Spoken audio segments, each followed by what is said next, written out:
Conservative new media viewers, LA Lakers fans around the world, JLin fans around the world. What's up? It's me, PFV, Paul F. Villarreal, the NBA expert, and we're here to talk about, in the long video format, the Lakers' 98-95 victory tonight over the Sacramento Kings at Staples Center, Los Angeles, California. Kings fall to 11-11 on the season. Lakers improved to 6-16 on the season. Quick stats. Kings were led by Darren Collison, 26 points, 4 rebounds, 6 assists. Collison only shot 2 of 8 from the free throw line, though, and that obviously didn't help the Kings much in this loss. Rudy Gay, 23 points, 5 rebounds, 5 assists. Reggie Evans, 14 rebounds as well as 8 points. Ben McLemore, 15 points. Of course, the Kings were missing their best player, who is DeMarcus Cousins, and DeMarcus is out with a viral meningitis infection, I believe. So we wish him the best, and hopefully he'll heal up quickly and be able to return to action. Turning to the Lakers, Kobe, 32 points, 3 rebounds, 6 assists. Ed Davis, 11 points and 6 rebounds. Wesley Johnson, 10 points and 7 rebounds. Off the bench, Carlos Boozer, 15 points and 9 rebounds. He had a nice game. Nick Young, 12 points, 4 rebounds. And JLin, 3 points in 22 minutes. Off the bench, 1 of 5 from the field, 0 of 3 from three-point range, 1 of 2 free throws made, 1 rebound, 4 assists, 1 steal, 1 turnover, and his plus-minus for the game was +9. Now, quickly just going over this game and what happened. This was an ugly game, and neither team looked that good. The Lakers looked particularly bad early in the game, the first half of the game. With this new starting lineup, this was the second game they were playing. The defense is probably somewhat improved, but the offense has been really downgraded. And so you're seeing the Lakers struggle to score more. And it's showing up in their points, it's showing up in their field goal percentage. And fortunately for tonight, it was enough. The scoring was enough, but it's something that Coach Scott's definitely going to have to look at as he continues to evaluate different lineups. The Lakers did win the second half, though. They outscored the Kings by 6 points in the third quarter, and the Kings were up in the fourth quarter, but the Lakers made a push towards the end of the game. And the lineup that was able to really make the push in the fourth quarter was Kobe Bryant, Wayne Ellington, Wes Johnson, and Nick Young. They switched in and out there. Carlos Boozer and Jordan Hill. So that lineup kind of clicked down the stretch. And got to give Byron Scott credit because he went with those guys and it worked. Now, on the overall, the Lakers bench was better than the Lakers starters. Everybody on the Lakers bench had a positive plus-minus in this game, which means that when they were on the court, the Lakers outscored the Kings. And all starters except for Jordan Hill had a negative plus-minus, which means the Lakers were outscored by the Kings when they were on the court. So, again, the bench was better than the starters.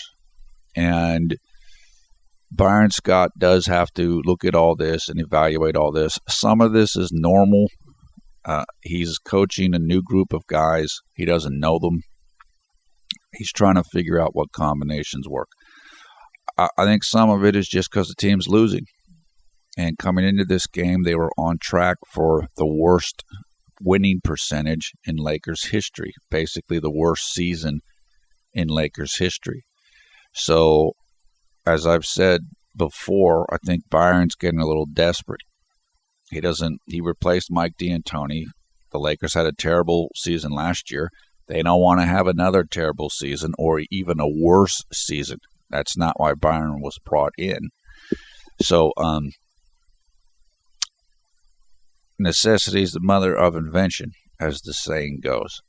And what I will give credit also to Byron for tonight was he changed up his substitution pattern. And what I mean by that is Byron tends to be pretty exact with when he makes rotation substitutions. So if you're supposed to come out of the game with 6 minutes left in the second quarter, then he's going to take you out then. But he didn't do that tonight. He let things ride a little bit more. He let guys that were playing well stay in a little bit longer. He tried some different lineups.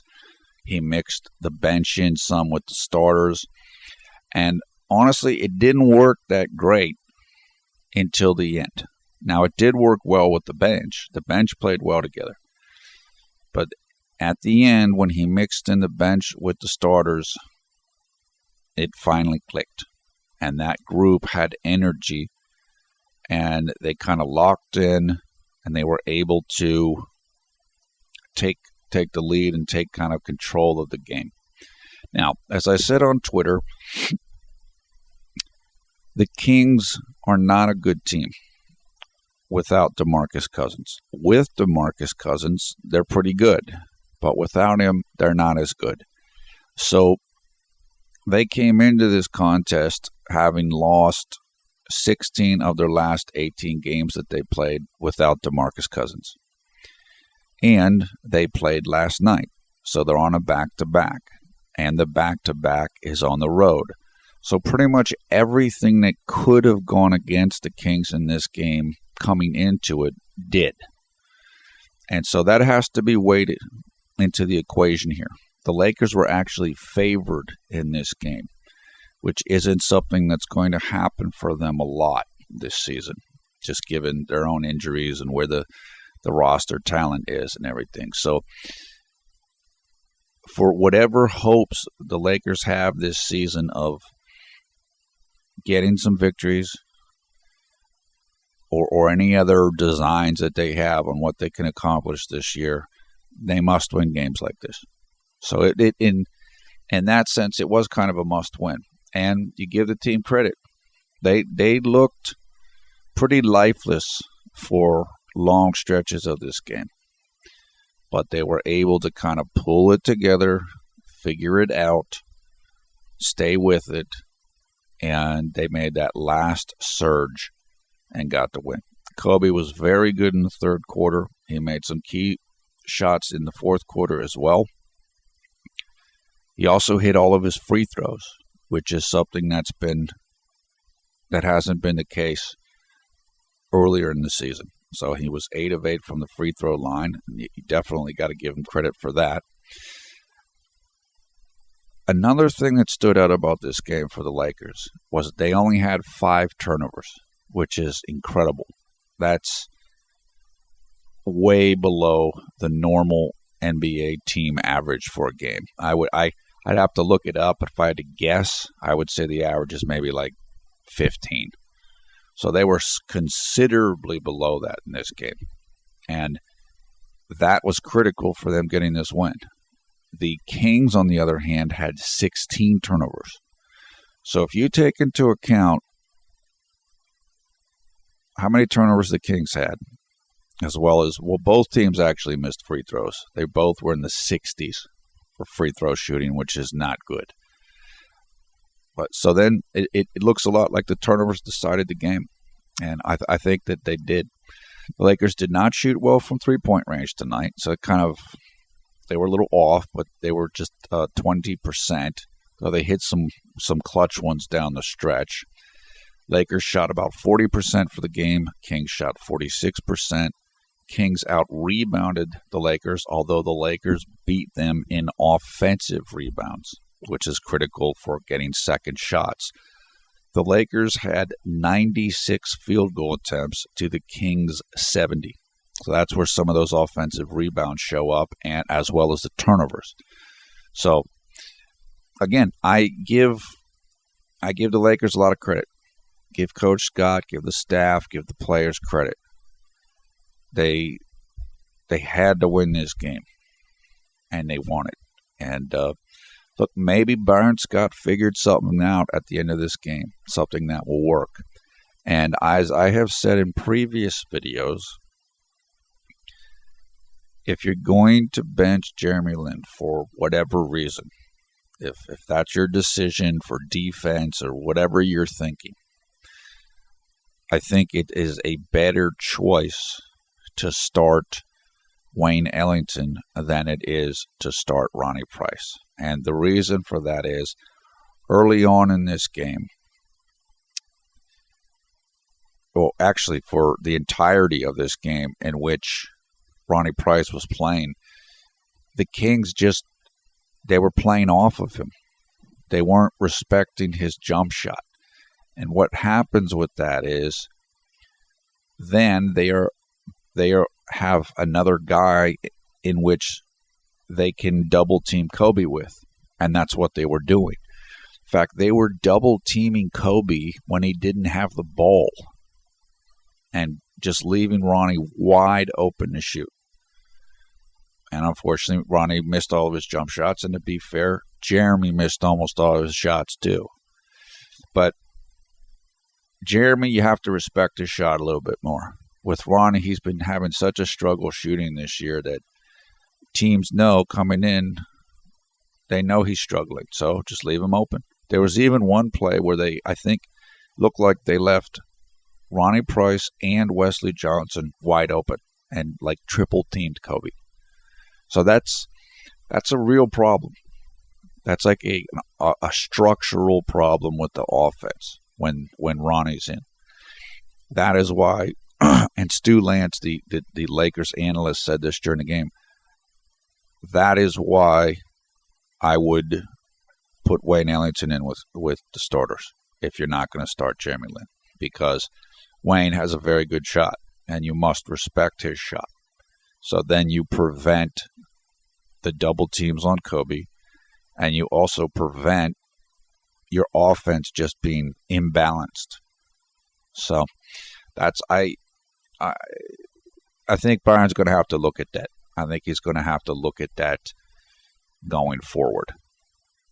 Okay, now before I get into some more specific stuff, like some quarter-by-quarter stuff, let me talk about a few things that happened before the game, kind of the conversation and such going on around the team before the game. The first thing that happened was that Magic Johnson said that he felt that the Lakers should tank, meaning that they shouldn't try to win. And the reason why you do this is the NBA draft, or the NBA draft lottery. The way that it works is that the more your team loses, the worse your record is. You get more chances to get the top picks in the draft. So it's based on it's one of those things where you have a bunch of ping pong balls in a container, and then they reach in and they grab them out. The worse your record is, the more ping pong balls you get in that system. And that is why teams tank. They purposely lose so that they can get more ping pong balls. This is the best example of this currently is the Philadelphia 76ers, who basically it is acknowledged and understood they're tanking on purpose so that they can get more lottery picks, high lottery picks. So what Magic is saying is he wants the Lakers to lose. Now, many teams go through this. many teams will have stretches during their history where they know they're not going to be competitive, and so they decide to kind of tank, even if they don't say that. You have to sell tickets to fans. So if you come out and say you're tanking, nobody's going to show up a lot of times. And the Lakers, particularly with the second most titles in NBA history, they've only missed the playoffs like 6 times or something in their entire history as a franchise, or 5 times. You just can't come out and say you're going to tank, or it's not something that's ever been done with the Lakers. So I think it kind of shocked some people, kind of took some people back. And I said, and I know other people thought this, Magic Johnson was very critical of Mike D'Antoni, who was, of course, the previous coach of the Los Angeles Lakers. And he was very critical about the losing that was going on last year, Mike D'Antoni's final season. And now all of a sudden, Magic's talking about it's okay to lose and it's okay to tank. And some people, including myself, were wondering, well, geez, is that because Magic's friend Byron Scott's coaching the team now? In other words, now you want to say it's okay to lose because your friend, whose press conference you went to when he was announced as the head coach, maybe you want to take the pressure off of him to win. So if you come out and say, yeah, let's just tank, then maybe Byron doesn't get scrutinized as closely as he would if we didn't say we were trying to tank. So it's a little bit of a suspect move, in my opinion. I like Magic. Magic was a tremendous player. Sometimes Magic has the ability to say some things that people are curious about why he said. And maybe this is one of those times. So my first reaction was, not so sure if that's what he should be saying for one reason or another. Even if he absolutely genuinely believes it, you still have a conflict of interest because your friend's coaching the team now. So, secondly, Max Kellerman and Marcellus Wiley, who host a radio program on, I believe, 7:10 a.m. in Los Angeles. Apparently, they said, I did not hear this myself, but I was told this by people, and I believe it. It was their belief, I guess, that JLin was benched or not taken away as being a starter because Kobe Bryant wanted him to be benched. Apparently, this is what Max Kellerman or Marcellus Wiley said. Or I believe what they actually said was that they were 99% sure that that's why it happened. Now, is that true? I don't know. I know that Kobe and Byron Scott are very close. I know that Kobe talks with Byron Scott. I believe before Byron was even officially hired, Kobe and Byron were exchanging text, this type of thing. I'm sure that there's a lot of people that feel that Byron was hired because Kobe wanted him to be hired. Does Kobe have the power to do that? I don't know. I will say this. I think if Kobe wanted Jeremy to stay the starter, then he could say something to Byron. So I don't know if Kobe went to Byron and said, hey, maybe you should bench Jeremy. I do know that after the Minnesota game, the loss at home to the Minnesota Timberwolves, which was, a couple games ago, maybe 5-6 games ago now or so, both Byron Scott and Kobe after the game felt that the game was lost because of quote-unquote boneheaded plays. And Kobe himself said that he felt like it was young guys making mistakes, I believe is the way he said it. I thought that was about Jeremy, like some of the decisions that Jeremy made late in the game. Is that fair? I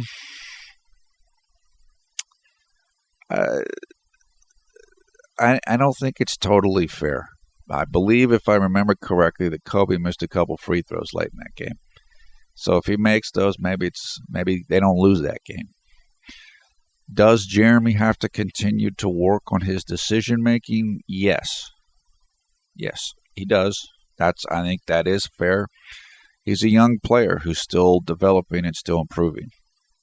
And so I don't know if what Kobe said or did not say to Byron directly, but it did seem like there was a feeling with Byron Scott and with Kobe that they might have believed that Jeremy was part of the reason or something why the team lost to Minnesota. And it was after the Minnesota game, I believe, that either, I can't remember now, either the changes were made or Byron said he was going to make the changes. And I think that's when he decided that he was going to make the changes. So it seems like that game might have had some effect on what happened. Finally, I have talked on these pregame points. I have talked before about the phrase rearranging the deck chairs on the Titanic. What that means, just to explain it again, is that you're in a situation where you can't succeed, but you still try to do something to make it appear like you're trying to prevent what's going to happen from happening. So in the case of the Titanic ship, the ship is still going to sink.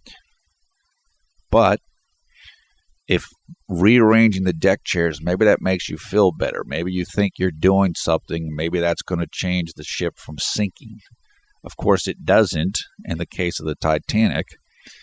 And so this was my own analogy in terms of what Byron Scott might be doing with the lineup changes, which is to say the team still might lose a whole bunch. But since he's the coach, and he's the new coach, and he's the coach that's supposed to come in and make things different than they were under Mike D'Antoni, he's got to try to do something. And one of the things that Mike D'Antoni was really criticized for was the defense.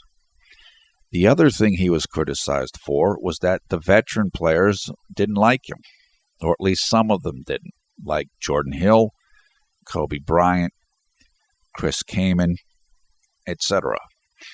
Now, in this situation, coming into this game tonight, which is game number 22, the defense was even worse than it was under Mike D'Antoni, and you had Carlos Boozer basically calling out Byron Scott.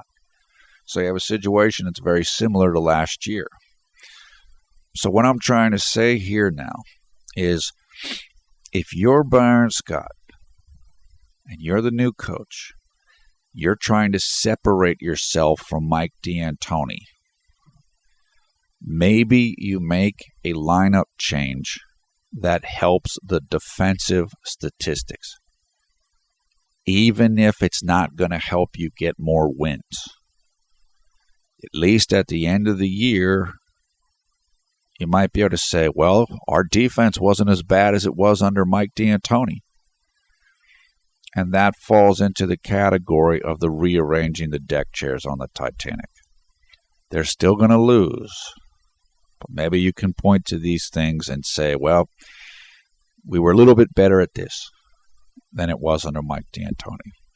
And to be fair with Byron is a coach who tends to want to win with rebounding and defense. Some coaches are not like that. as is the case with Mike D'Antoni. Mike D'Antoni wants to outscore you. He's an offensive coach. Byron Scott is more of a defense-oriented coach. So, to be fair to Byron, maybe that's what he always wanted to do. Maybe that's what it is. I'm just saying that when you have a situation that's going as poorly as this has gone, if you're Byron Scott, or if you're even Magic Johnson, pretty soon people are going to start talking. Now, I don't think Byron Scott's going to get fired because, again, Kobe endorsed him.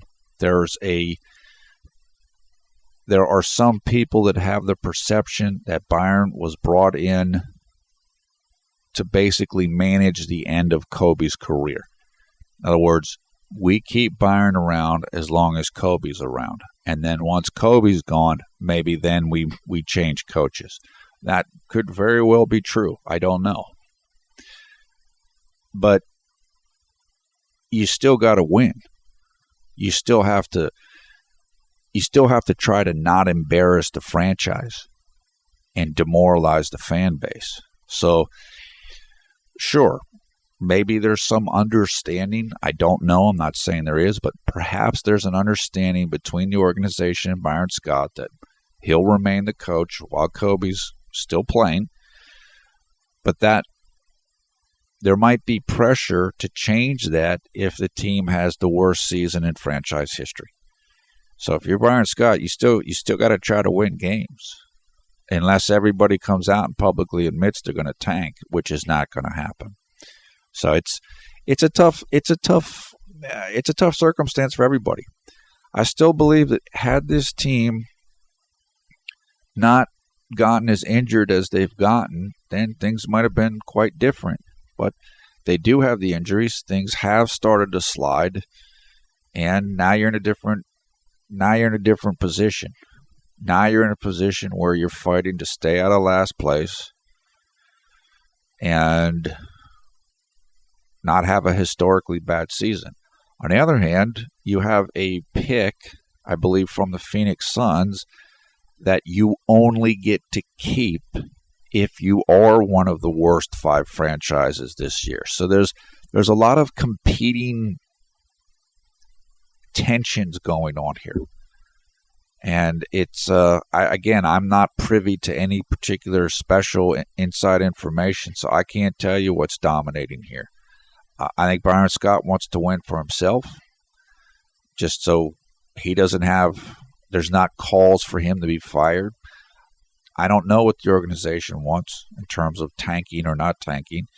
I know Kobe wants to win. He's not around for tanking. He's not going to be playing long enough probably to enjoy the fruits of any tanking or any pick that's associated with tanking. So he's not into tanking. The players that are currently on the team, they want to win. They want to keep their jobs. And if they're on a 1-year contract and they don't stay with the Lakers, they want other teams to pick them up. It's a lot easier to pick up It's a lot easier to be interested in a player on a winning team than on a player on a losing team. So it's in the player's interest to try to win. Okay, so that's it. That's most of the background information that was occurring before we headed into this game. And look, winning cures everything. If they had lost this game, then there might be a whole bunch more talking about Byron Scott. What is he doing? Kobe's shooting too much. Maybe we should tank. Now the conversation is, hey, Byron Scott made some great moves. Kobe Bryant is only 31 points away from passing Michael Jordan on the all-time scoring list.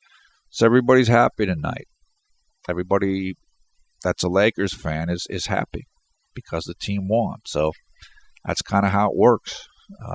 When you win, everything's great. When you lose, all the problems are magnified. So that's about it. Okay, let's go over some particular quarter-by-quarter stuff here. Now, of course, for JLin fans, Jeremy did not start this game. This was the second game in which he's coming off the bench. And so we started with Ronnie, Kobe, Wes, Ed Davis, and Jordan Hill. Kings got out to a very hot start. 6-0, they were up quickly. Lakers came bouncing back to take the lead at 12-10. And then Sacramento was able to regain the momentum very quickly, though. So after the Lakers got that 2-point lead, then Sacramento went on an 8-0 run. Excuse me, it was even more than that. It was a 10-0 run. They went up 20-12. And by the time the score was 20-12, by the time the score was 20-15, Ronnie Price was already 0 of 4 shooting from the field. So he would only take one more shot in the entire game, which he would hit. It was a layup later in the game.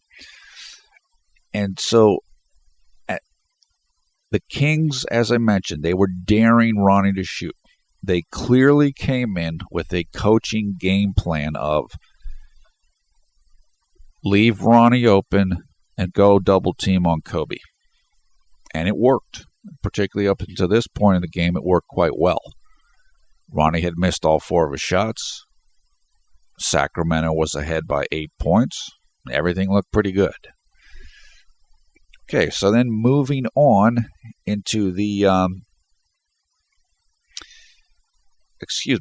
I should have said this earlier. Jeremy came in for Ronnie Price with 3 minutes and 17 seconds left. At that point, the score was 18-12. But already by that time, Ronnie had missed 4 shots. And so it's, like I said, the game plan was already in motion for Sacramento, and it was working. And this is, Byron Scott was going to bring in Jeremy with around that time left because that's more of his set rotation. But if he had any thoughts about keeping Ronnie in longer, they were probably erased after Ronnie Price shot 0 for 4. Okay, late in the first, Darren Collison, who started out well himself, and as I said, he had the team high 26 points for the Kings. He got a nice score over Jeremy. Darren Collison is extremely quick. He's one of the quickest point guards in the league. Now, quick and fast aren't the same thing.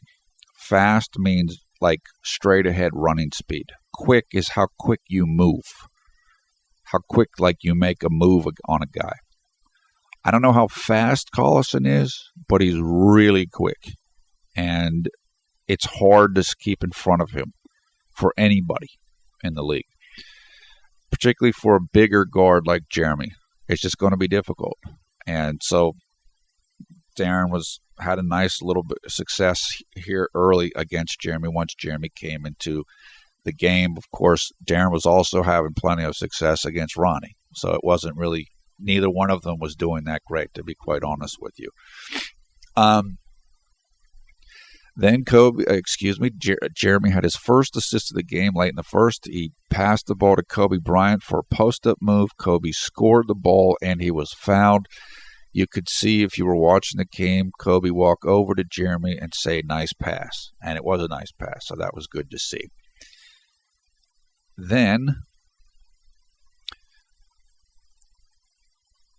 I believe Darren Collison scored another basket. Yes, he did. I think it was a three-pointer.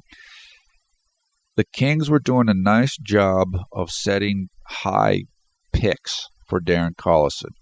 And this is a typical NBA offense tactic. You set picks up near the three-point line with your big men so that you can get your perimeter players open jump shots, particularly open three-pointers. And that's what this was. The big man set the pick. Jeremy couldn't get around it. And Collison hit, I think it was... No, it was a three-pointer, I believe, from pretty much straight on. So it was a nice play. Then right after that, though, so after Collison had a couple nice moves against Jeremy, then he came back, and Darren Collison wanted to shoot another three, but Jeremy had recovered well after, I believe, a screen, and he fought through the screen, and he prevented Darren Collison from even trying to take the three. Collison clearly wanted to take it, but Jeremy stopped him from doing that, so that was a nice play. Okay, then Jeremy had his first missed shot of the game. He drove on the right-hand side of the basket, and he kind of it was an in-between shot between a layup and a jump shot. He wasn't at the spot he wanted to get to, so he kind of had to force a shot, and he missed it. I put a note there that said, move the ball. This is the type of thing where Byron Scott is talking about the point guard instincts thing. In other words, I think Jeremy, in his mind at that point in time, was, I'm going to try to score. But then he got himself in a position where it wasn't a good shot. If you get in that position, just pass the ball. You don't have to force the shot. So that's just something I was thinking in watching this play. Then right before the end of the first quarter, again, Darren Collison had a nice play against Jeremy, and he got free throws, which he missed both of them, I believe. Yeah, he did. On the play, Jeremy was not, the help defense for him wasn't there. So he did get beat by Darren Collison, but somebody should have helped him out, and that never occurred. Okay, at the end of the first quarter, the Kings led 29-24. So they were 5-point advantage there as we went into the second quarter. Jeremy began the second quarter on the court, as is typical for bench players. They play end of a first and then the start of the second a lot of times. Then I've noticed that Nick Young was bringing the ball up some. So he was kind of taking the ball away from Jeremy, if you will. But he was doing pretty well with it. So when Jeremy plays with Nick Young or Jeremy plays with Kobe, that's going to happen sometimes. It's not going to happen all the time. I'm not saying it should happen, but it will happen. And I actually think that Byron Scott's offense is designed so that both guards do handle the ball. So it will happen at times. So now that led the Lakers to a 11-0 run, which I believe stretched back into the first quarter. So I think they had ended They ended the first quarter on a 4-0 run, and then I think they began this quarter on a 7-0 run. And that led to a Sacramento timeout with the Lakers up 31-29. Now, then Stu Lance said, and this is saying what I'm saying, said Wayne Ellington should play with Kobe and have Wayne be the point guard, and that way the defense cannot sag off of Ronnie Price, which is what we're saying. They have to respect Wayne Ellington's jump shot, so that's probably a better thing to do rather than play Ronnie Price with Kobe. I agree with that. As I said, ideally you play Jeremy with Kobe, and I think in the best circumstance. But if you're not going to play Jeremy, then you should have a shooter playing with Kobe. Or else, if not, they're just going to double team him. And that's not what you want. Okay, then Ramon Sessions, who is the backup point guard for the Kings, was trying to do isolation plays against Jeremy Lin. So this is the kind of let's target Jeremy Lin on defense thing. But Jeremy did a decent job against Ramon. Ramon is a very good driver. He's good at driving to the basket. He's aggressive. He's a good scorer. He's not easy to contain when he wants to get to the basket, but I thought Jeremy did a decent job on him in this game. Then somebody from Sacramento was shooting free throws, and you could see that Ramon and Jeremy were talking. So that was nice to see. That's cool. Ramon, of course, is himself a former Los Angeles Laker. Then also early in the second, Jeremy had his second assist of the game. He passed the ball to a cutting Carlos Boozer for an easy layup at the rim. Then middle of the second, Jeremy he forced Ramon to miss a jump shot. Actually, that was still early in the second, excuse me. That was a nice play. Then Ramon did drive by Jeremy and got the score against him. It was a very difficult shot, but Ramon was able to get it to roll in. He was coming from the left-hand side of the basket towards the right, actually left heading towards the middle. And I think he shot it off the glass and it ended up rolling in. Jeremy's defense on the play was pretty good. It just wasn't quite good enough. Then Mike Trudell, who was the sideline reporter for the Lakers, was saying that Nick Young hates to lose. So just basically saying Nick's really competitive. If you saw the interview with Nick Young after the I think it was after the Pelicans game, Nick basically left the interview halfway through it. He was just so frustrated with the loss, apparently. And they were asking him, well, what happened? What was going on? How'd you guys lose? And he was just like, I don't know. And he just was so frustrated he left. So apparently he is pretty competitive. All these guys are competitive, or else they couldn't be at this level playing. But it's true, some are more competitive than others. If Nick's really competitive, that's good. If you're a coach or you're a teammate on a team that's not any good or it's not very good, you want competitive guys, because those are the guys that might dig in a little bit harder, try a little bit more, even when the team's losing. So it's good.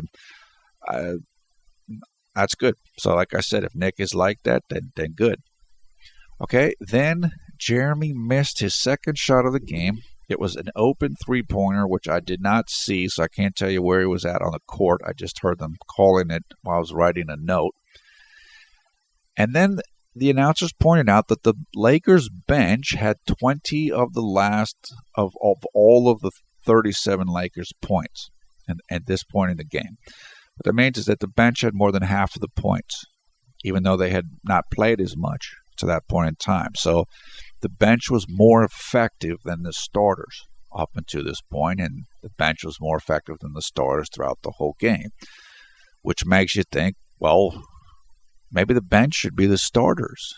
So, I mean, that's one conclusion you could draw. Then Jeremy had his only score of the game. He drove on the left-hand side of the basket and got a nice little righty layup from the left side. He beat his man. I believe it was Ramon at that time. And he snuck in a layup before the big man could help out. It was a good play by him. Then after that, he almost had a steal. The Kings were attempting to make a pass on the left out of bounds side of the court, and Jeremy read the pass. He tipped it, but he wasn't able to control it, and it went out of bounds. Then James Worthy, who was working in the studio with Chris McGee, I believe, as well as Michael Cooper, said that first unit is made for defense, meaning the starters of the Lakers now are designed for defense, but the second unit was the unit that has all the offensive scoring tonight, which is absolutely correct. Then, with 5 minutes and 5 seconds left, Jeremy and the rest of the bench went out of the game, and they were replaced by the full starting unit. So this is much more of the Byron going with his set rotations. And they replaced the bench, and at that time, the Lakers were up 39-37. So the bench had gotten the lead back, basically. The starters had gotten the team into a deficit, and the bench had gotten the team back into the lead. Okay, then as soon as the starters came back into the game, I think the first play after that for the Kings was Darren Collison hit a three-pointer against Ronnie Price. So like I said, Ronnie wasn't slowing down Darren Collison much. Neither was Jeremy completely. But as I said, you're going to have to look at that, because with Jeremy you can get more offense, although you didn't get it tonight. So if defensive point guard isn't defending particularly well, then you might not want to go with him. Although, as I said, I think another option is go with Wayne Ellington. So, okay, then Darren Collison, Ronnie helped out on Rudy Gay, and then he fouled Rudy Gay, who got free throws. So, and Ronnie had his struggles tonight as well. Okay, then late in the second, this was the play in which it looked like the Kings were triple teaming Kobe. And the Lakers players that they were leaving open were Ronnie Price and Wes Johnson. And like wide open.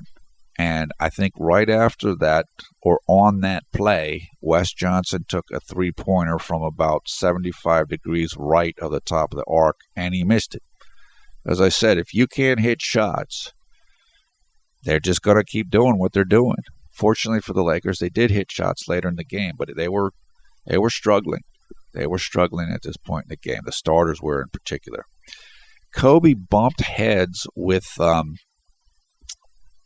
McLemore of the Kings, and Kobe got a couple plays in this game where he just got banged up. He hit heads with McLemore there. Something happened to him later in the game, and this is what can happen to you when you're a little older and you have the amount of mileage that Kobe has on him. You can't move as quickly as you used to, and so in the past, in the same circumstance, you'd get out of the way, or you wouldn't get hit, or if you did get hit, it wouldn't do anything to you. But now where Kobe's at, it's like it's not like that anymore. Things they hurt a little bit more. You can't react as quickly as you used to. So it's just one of the things you can look for with Kobe. That's what happens when you rack up a lot of mileage. You will see those types of things as you get older. Okay, then heading very close to the halftime here. Ronnie had a really nice pass into Ed Davis for a layup. And then he had a second pass into Ed Davis for a layup very soon after that. Then Ronnie had a very nice play where he stole the ball. He was falling down onto his back after he stole the ball. He threw the ball over his head to Wes Johnson on a fast break. Wes missed the dunk, but Kobe got the rebound, and then Kobe dunked it. So it was a really hilarious play. It was a great play by Ronnie. He had a nice little sequence there in the last few minutes of the quarter. Assist to Ed Davis, steal, and then would-be assist to Wes Johnson that ended up into a Kobe dunk. So a good stretch of time there. Look, if you're a point guard and you get to play with Ed Davis, you're probably going to get some assist, because, again, Ed is the one big man on the team currently that's healthy, that is a pick-and-roll player. He likes to be around the basket and cut to the basket. The other healthy big men currently like to shoot jump shots. So Ed will go to the basket, and Ed has the leaping ability to finish at the basket. This is why Ed and Jeremy work so great together, and it's also why Ronnie's able to find Ed for some nice assists as well. Going into the half, the Kings were up 55-46. So that lead, which the bench had gotten the Lakers, was completely gone. It was a 9-point deficit for the Lakers heading into the halftime, and things weren't looking that good. It looked like, unless Byron played the bench a whole bunch, Lakers really weren't going to have a chance to win this game. But things would get better in the third quarter and the fourth quarter. Okay, early in the third, Mike Trudell, the reporter, came out and said that the coaches told him, or he overheard at halftime, that similar to the New Orleans game, it seemed like the team was just missing shots. In other words, they got good looks, but they couldn't hit anything. Now, we heard in the New Orleans game that was because the team was still getting used to one another. In other words, the starters were a new unit, so they had to get the chemistry down. That's probably still true. However, what's also true is that a couple of those players, like Ronnie and at times Wes, they're just not great offensive players. They're not great shooters. Wes is streaky. Ronnie's not a great shooter. So in other words, if you switch to a defense-oriented lineup, then you might include some guys who they're not very good on offense, and that's kind of what we're seeing. This doesn't surprise me at all that the Lakers have been struggling on offense with the new starting lineup. Either because of the players that you have currently, you either got to pick one. Either you want to play some defense or you want to play some offense. Or maybe you're not going to get both things from whoever it is that you put in. And so when I heard Mike Trudell say that, yeah, shots aren't going in, it's like, well, yeah, they're not going in because your offensive skill level of the starters isn't that great. So, I mean, you can expect that that's going to happen at times. So, and then soon early into the third, Darren Collison got a nice shot over Ronnie. Then I put, Kobe. So Kobe had the play in the first half where he banged heads with Ben McLemore. Then Kobe, I don't know what happened on the play. He got something, he hit something or hit his arm or something, and he was kind of hurt again. Then he got stripped of the ball, and I just put, now I put the notes like, this is, Kobe's getting older. Now you're going to have these plays, as I mentioned before. Then I made a note that said, and this right now we're at 59-50 Sacramento as the score here early in the third. At that point in the game, the starters, besides Ed Davis was 4 for 4 shooting. The rest of the starters at that point in the game and shooting were 8 of 33, which is 24%. You just can't win with that. You're just not going to be able to win with that. That's just not good enough. Then Ronnie had a nice steal. He stole the ball and he passed it ahead to Wes Johnson for a 3. So that cut the lead down to 59-55. So the Lakers were on the comeback trail here. But then Darren Collison hit a 3. Somebody else on the Kings hit a 3, and that pushed the lead right back up to 10 points. So still in the third, 65-55 Sacramento. At that point in time, Darren Collison already had 14 points, and he was shooting 6 of 9 from the field. So he was just on a roll. Again, neither Jeremy nor Ronnie was really doing a lot to slow him down. Darren Collison had 0 turnovers and 5 assists. So he was pretty much doing what he wanted to do. Okay, then heading into the middle of the third, Jeremy came in for Ronnie, and this was with 6 minutes and 15 seconds left, and the score was 69-62 for the Kings. So they were leading by 7 points at that time. Very shortly after that, Jeremy took a charge. He set his feet and let the defensive player run into him. It was a pretty hard collision, too. He got banged pretty good on that, but it was a nice play. It gave the ball back to the Lakers. And at that point, right after that, then Kobe made a couple of baskets and got the lead down to just 2 points, 69-67. And then at that point in time, Stu Lance made a note saying about how competitive Kobe was, and that's true. That's a fair point. He is competitive.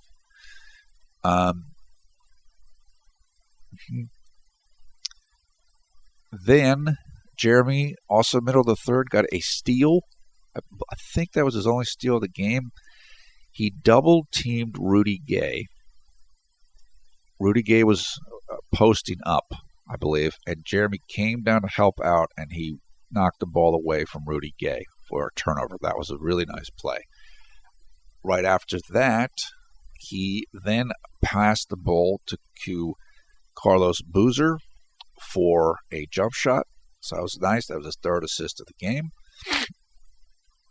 Moving on late into the third, then Jeremy had his fourth assist of the game, and probably his most spectacular. He ran a pick and roll play with Ed Davis, I believe, and as we've seen numerous times already this season and preseason, he threw the ball up to Ed Davis on a lob, which Ed Davis dunked, and the crowd was extremely happy, as you might imagine. The score at that time was around, I want to say it was about 75 to 75, a tied-up score. And then right after that play, this is where it's like, wow, what is Byron Scott thinking? Right after that play, Byron Scott benched Ed Davis, like he took him out of the game. It's kind of like, wait a second, didn't Ed Davis just get a big dunk? And he's playing well. Why are you going to bench him now? But to be fair to Byron, he was, at this point already, I believe, he was mixing up the lineups. Like he was starting to change his rotation. He had altered his pattern of how he normally benches guys. And so I gave him credit for that, although I didn't know why he took Ed out at that time. I don't think Ed was in foul trouble, although I could be wrong about that. Excuse me. Then Jeremy had his only turnover of the game. He did a pick and roll with Carlos Boozer, I believe. And Jeremy threw the ball on a bounce pass to where he thought Carlos was going to go. But Carlos did not go there, and so the ball went out of bounds. That's a chemistry issue. So once Jeremy has a better feel for Carlos Boozer, that won't happen. So it's just, I have no problem with turnover. It wasn't a good turnover, but he just thought Carlos was going to keep running, and Carlos did not do that. So still, in this game, Jeremy had 4 assists and 1 turnover, 4-to-1 ratio. That's outstanding. You can't complain about that. So it's going to be tougher to judge Jeremy on good games and bad games now because he's coming off the bench. It can't really hold him to a standard of double-digit scoring and stuff. So we're going to have to look at things like shooting percentage and assist-to-turnover ratio. He didn't shoot the ball well tonight, but he did pass the ball well. He did not turn the ball over. And his defense was okay. It wasn't great. It wasn't terrible. He's not super quick laterally. Jeremy's a bigger guard. He's got thick legs, and he's amazingly fast running straight ahead. But running side to side, he's not as quick. And he's going against a guard who is much smaller and much quicker. So there were times where he struggled tonight on defense. But overall, his defense, I'd say, it was okay. I will say, though, to be fair, he probably has to adjust to the bench role now for as long as he's going to be on the bench. It's a different mindset. You've got to come in hot. Like, you don't have time to really get your rhythm. You've got to come in with rhythm. And so he's probably going to have to adjust to that a little bit. So, that's just what it is. And the shooting as well. Jeremy's in a little bit of a shooting slump right now. His shot just hasn't been on so much recently, I don't believe. And that happens. Like, Jeremy's still working to really lock in his shooting motion. And someone told me, I believe, that Jeremy redid his shooting motion once he got to the NBA. So he's still, in other words, he used to have a different technique, and now he's got a newer technique. Well, he's still working to perfect the newer technique. And it's not there yet, which means it's better, but it's still kind of hit and miss at times. It's streaky. As he continues to work on it, it'll get better and better. But he's still I think it's still a little streaky right now, and his role's changing all the time. He's starting, he's not starting, so there's a whole bunch of variables going on for Jeremy right now. And but the more he plays, the more consistency he'll get with his shot. And just the more he practices on the shot, like in the off season, the more consistent his shot will be too. So I'm not really worried about that. It'd be great if he was a completely awesome, pure shooter, but he's not. So that means he's got to just continue to work on his form until he gets it more locked in. And I think that will come in time. Okay, then Jeremy missed an open three-point attempt. He got the ball from Kobe basically in the right corner, and he was wide open. It was a good look. It just didn't go in. And that's the way it goes. Sometimes you're going to get those shots, and sometimes they go in, sometimes they don't go in. And as I mentioned earlier, neither Ronnie or Jeremy was really shooting the ball particularly well tonight. This point in time, it was 79-75 for the Kings, so they had retaken the lead after the Lakers had caught up. Then Jeremy was fouled. He went to the basket. I believe what happened on the play was that Darren Collison took his eyes off Jeremy for a second, and Jeremy went right at the basket, super aggressive, that's the right play to make. And he got hit and was not able to convert the layup attempt, and then he made one free throw and missed the other. Then at the next sequence, Jeremy drove aggressively to the basket and was hit, but there was no foul called. Then I thought he got another steal, but I don't think they credited him with the steal, but he forced a turnover on the Kings by, again, helping out on defense. He went and played extra defense against the low post player for the Kings, and he disrupted the ball. Okay. Then at the end of three quarters, 81-78 for the Kings. So the Lakers were down by 3, but they had made a nice push in the third quarter, and they had a chance now to actually be in this game and win the game. And that's what we're looking at as we headed into the final quarter. Early in the fourth, Jeremy was on the court. He took his second charge of the game. He drew the charge on Ryan Hollins, who is the Kings' backup center. And that was a great play. Again, Ryan Hollins is a pretty big guy, so doesn't feel good to get hit by him. Then he fouled Darren Collison on a shot, but Darren Collison missed both free throws. So at this point in the game, Darren Collison was 0-4 from the free throw line, which I believe he came into this game around 80%. So it's really strange that he missed free throws, but it certainly helped the Lakers out, so that was good. Then Darren Collison hit a nice jump shot coming off a screen, also near the top of the key. And it's just a tough play for Jeremy. He was trying to recover as best he could. He just could not close out to Darren Collison quickly enough, and Collison was able to hit the shot.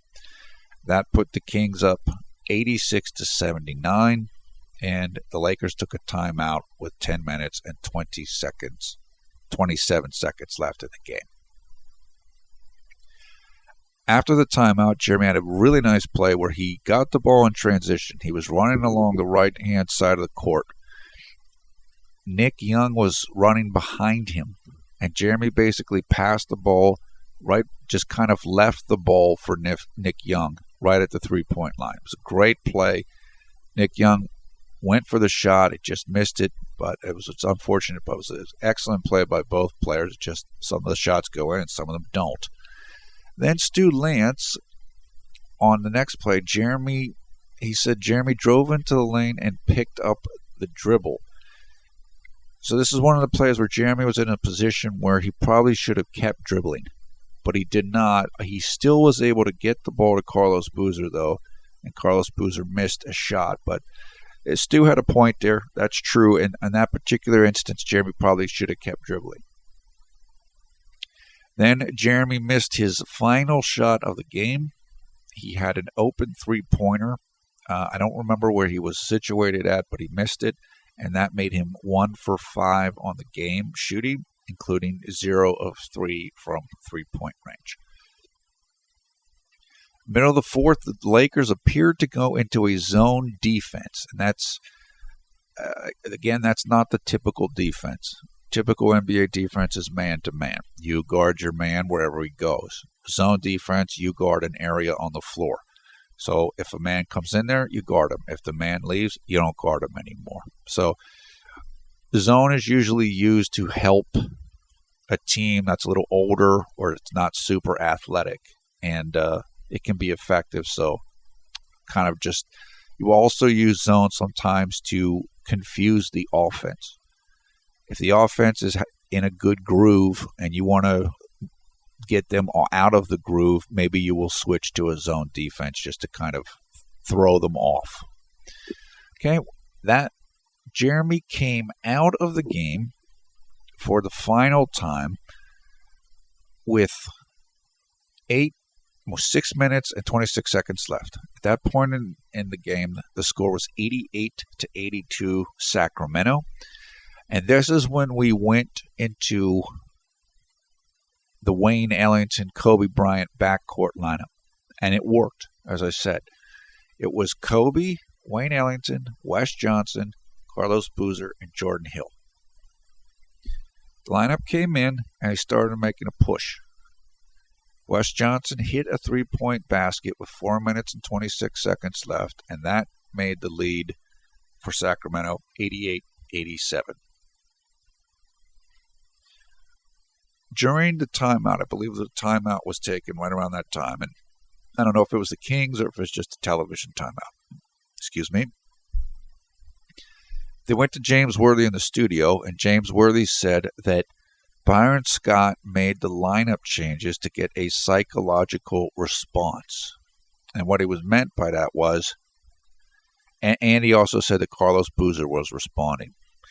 What I mean by that is sometimes coaches will bench players to try to get a point across to them. Like, I really need you to play defense. And since you're not playing defense, I'm going to bench you. And maybe you'll wake up and play better or play harder. Now, Carlos played well tonight. And so what James Worthy was saying was, yeah, the lineup change kind of woke Carlos up. And maybe it did. Maybe that's true. Hopefully the same thing will happen for Jeremy. I don't know if Jeremy needs to be woken up or not, but hopefully he can play well in the same way that Carlos was able to play well tonight. To be fair to Jeremy, he did play pretty well tonight, and when he was on the floor, the team played well.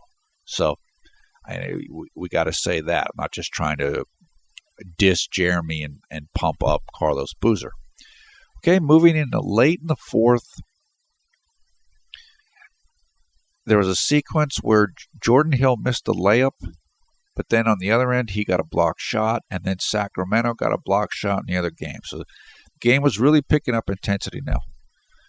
The Lakers knew they could win. They knew they had a real chance to win this game, which didn't look like the case earlier in the game. So they were making a surge, and this lineup that Byron had put in was working, the Wayne Ellington-Kobe lineup.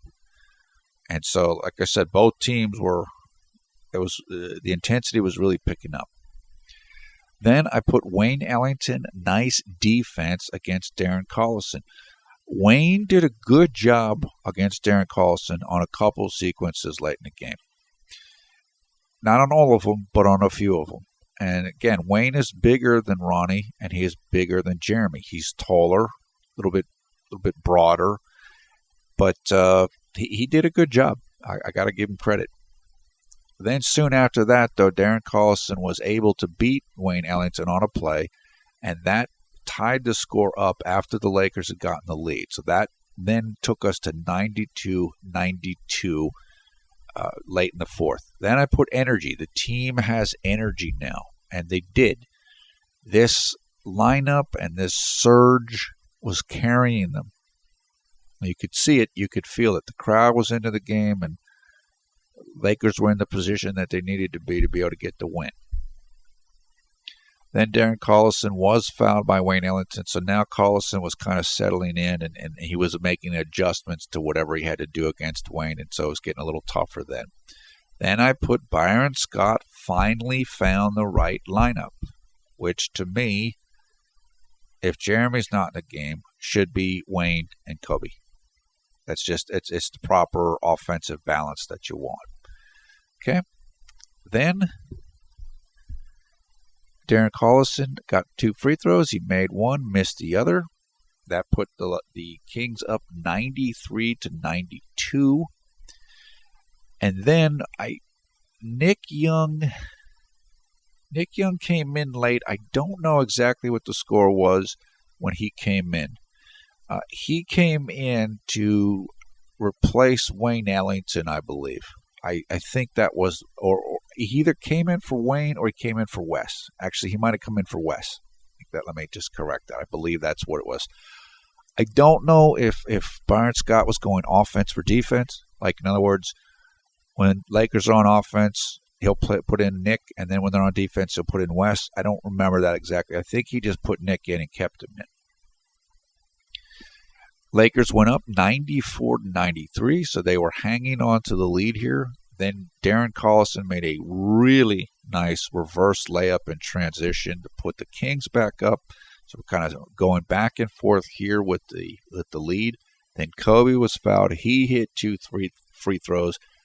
That made the score 96-95 for the Lakers with 35 seconds left. Sacramento took a timeout. After that timeout, Ronnie Price came in, I believe, for Wayne Ellington so that he could guard Darren Collison. Then Rudy Gay missed a wide open three-pointer, which is fortunate for the Lakers that he missed it. Yeah, he's a good shooter, and he was wide open. Then Ronnie got the rebound, passed the ball to Kobe. Kobe was fouled.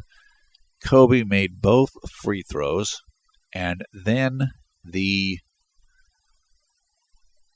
believe the Kings got the ball back with 15 seconds left, I believe. They didn't run a really good play out of a timeout. It was just kind of, what they were trying to do got all messed up. And so basically, they had to force up a three-pointer. I don't know if it was Stauskas, I believe, or he might have shot the three. Whatever it wasn't a good play. Lakers got the rebound. That was it. That was the end of the game. So the Lakers had come back, gotten the W with this lineup and with these changes that Byron made late in the game. And Kobe was talking to Mike Trudell right after the game, and Kobe said, yeah, we got some defensive stops, and we made some timely hoops, and that was it.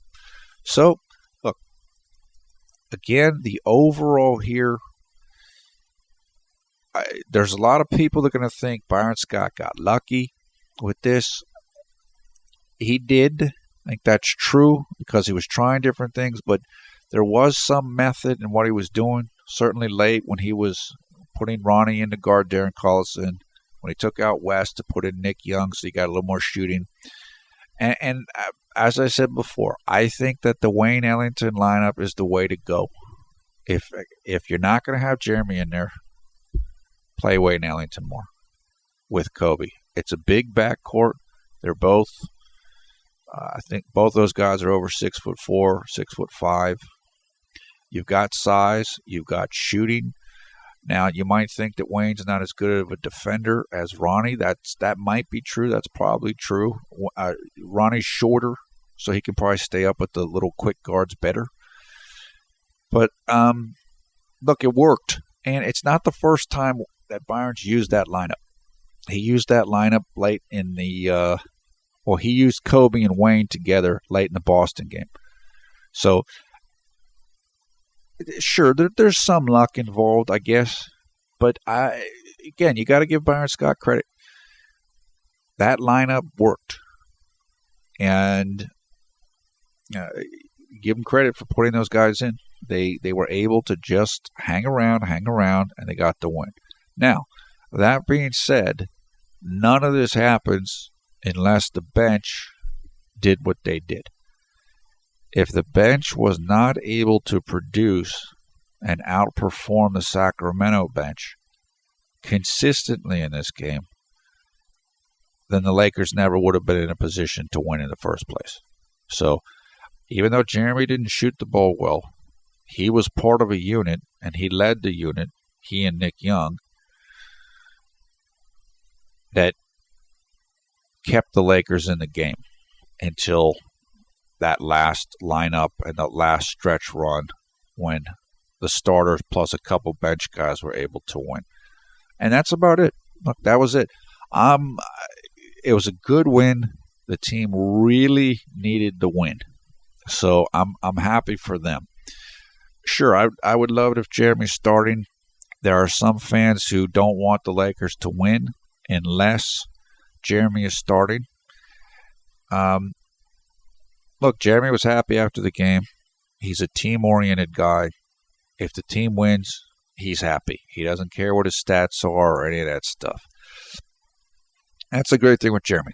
He's never gonna complain about starting or whatever. Just like last year in Houston, whenever Jeremy and Omer Asik were moved to the bench, Omer Asik pouted and missed a bunch of games, and Jeremy didn't pout and he didn't miss any games because he was pouting. That never happened. Same thing this year. Carlos Boozer, JLin moved to the bench. Carlos wasn't really happy and said a number of things about it, but Jeremy didn't say anything. He's not happy about it, but he's not going to cause a fuss. He's just going to be a team-focused guy and try to help the team win, and that's what happened tonight. As I said, I think Jeremy is still adjusting to this role. It's not the role that he wants. Probably not the role that he deserves, but the team and Byron are desperate. They're trying to figure things out. They're trying to win. They're trying to see what combinations of players work. Tonight, they were able to do something that did work. So good. They figured something out, and that's good. And Jeremy's not going to have a lot of nights where he shoots like this. So this is just kind of an anomaly of a night, and I'm glad that he was still able to get some nice assists, not turn the ball over, play some decent defense, and help the team win. And that's pretty much it. So I'm not.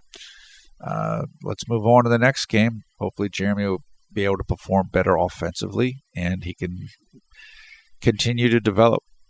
But one thing I thought during this game, and I said it on Twitter, is Jeremy still has a ways to go to fully develop his game and to fully understand the game from a point guard perspective at the professional level.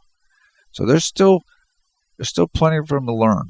I know a lot of people, I talked to some people about this, and they're like, oh, he's 26, he should, he should know by now, or he's not going to get any better. No, he's still learning.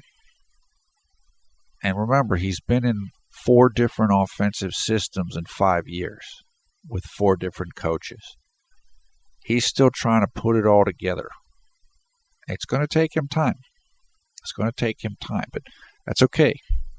Let him continue to progress, continue to improve, and that's what he's doing. And as he gets more used to his teammates and the coaching and the system, he'll get better and better and better. And we'll go from there. We'll see. He might not be on the bench for the whole year. We'll see if he stays in LA. We'll see what happens. But I'm still content. I'm still okay because I know Jeremy he's developing. Even when he has these games, and as I said, it's harder to judge him off the bench than it is as a starter. I will say this, Jeremy played more minutes than Ronnie Price did tonight. So there are a lot of people, and we know that Byron said earlier in the year that his starters are going to play a lot of minutes, and the bench guys not so many minutes. Well, tonight that wasn't the case. Ronnie played 20 minutes. Jeremy played 22 minutes. Wayne Ellington played 18 minutes. So of those three guys that I think you could possibly consider as a starting point guard, Jeremy played the most. So if you're a JLin fan, you got to be happy with that, even if he is currently coming off the bench. Okay, that is about it. The next game coming up for the Lakers will take place on Friday, December 12th here in the United States. So that is 3 days away. Lakers get 2 days off to rest, which is good. And it will take place against the San Antonio Spurs in San Antonio, Texas. Now, as I said, Kobe Bryant is only 31 points away from passing Michael Jordan. And it definitely could happen in that game. And the game is going to be broadcast in the United States on ESPN television. So if you're a Kobe fan, or you're a Lakers fan, or you're a fan that wants to see a little piece of history, I would advise you to watch that game. If I had to guess, I think Kobe's going to do it in that game. Because the game after that is against Minnesota in Minnesota, no national TV. Knowing Kobe and his penchant for the dramatic, my guess is there's a real good chance it's going to happen in that game. On the other hand, San Antonio is an excellent defensive team. And they'll probably have Kawhi Leonard guarding Kobe, and that's going to make it difficult for Kobe. So maybe it won't happen in that game. But certainly worth checking out if you're somebody that wants to see Kobe pursuing Michael Jordan and Jordan's place in the all-time scoring record list at number 3. 9:30 p.m. Eastern Time, it will take place on Friday, December 12th. So that's 6:30 p.m. Pacific Time, and it's 10:30 a.m. in the Philippines, China, and Taiwan early on Saturday, December 13th. Okay, thumbs up, thumbs down, your comments below. We want to thank Gary Chen for the artwork you're looking at right now. Gary is a popular artist and blogger in Taiwan, and you can tell why he's popular looking at his artwork here. He's very good. Gary is also a member of the Jeremy-only Lin Garden fan club, which is a global fan community of Jeremy Lin's, and I believe the commonality for all of them is they all speak Mandarin or Chinese. They're a great group of people. We have an excellent relationship with them. They've helped us out a lot. The person that's helped us out with translations in the past is also a member of the Jeremy-only Lin Garden fan club. So we're happy to be able to promote them, and we certainly thank Gary and all of them for all that they've done for us in the time that we've been covering Jeremy Lin. We'll put information in the video description below the video player so you can learn more about Gary. You can go and check him out on Facebook. We'll also put information so you can look at highlights of this game. It was an exciting game. It wasn't a good game. Like, this wasn't something that the NBA is going to put in a time vault for everybody to watch 100 years from now. But it was an exciting game, particularly at the end. So it's worth checking out if you have a chance to check it out, particularly in the fourth quarter. The crowd was into it. It was a good win for the Lakers. They needed to win. They needed it. So just to kind of keep hope alive. So it was great. Also in the video description, information so you can come and follow us on Twitter, and how you can come and join the Conservative New Media Facebook group, which has over 3,500 members and growing. Once again, I am PFV, Paul F. Villarreal, the NBA expert. Apologize because I'm very congested tonight, so you probably can hear that. Thanks for watching Conservative New Media. We strive to be the #1 Jeremy Lin YouTube fan channel. I'm happy. I'm happy the team won. I'm content with the way that Jeremy performed. And let's move on to San Antonio. That's going to be a tough game. It's going to be a tough game. The Spurs lost tonight to Utah, which is a game that they should not have lost. Now, they're a little bit injured right now, though. They're missing their starting center, Tiago Splitter. They're missing their backup point guard, Patty Mills. And Tony Parker, who's the starting point guard, he didn't play tonight. There's a chance that the Lakers could kind of, maybe they can sneak up on the Spurs. And the Spurs a little hurt and whatever. I doubt it. I don't know if the Spurs play between now and Friday. I hope they do. Because if the Spurs play the Lakers next after losing to Utah, then that might not go real well for the Lakers. Because I know the Spurs and Greg Popovich, their coach, are not going to be happy about losing to Utah, who is not a good team. So we'll see. Hopefully, though, we'll get another performance like tonight from the Lakers, and hopefully Jeremy will do well, and we'll see what happens on Friday on ESPN. So that is it. It is currently 3:48 a.m. here on the east coast of the United States on Wednesday, December 10th. That means it is 4:48 p.m. currently on Wednesday, December 10th in Manila, the Philippines, Taipei, Taiwan, and all throughout China, as Brent Yen very much knows. So that's it, man. That's all I got for tonight.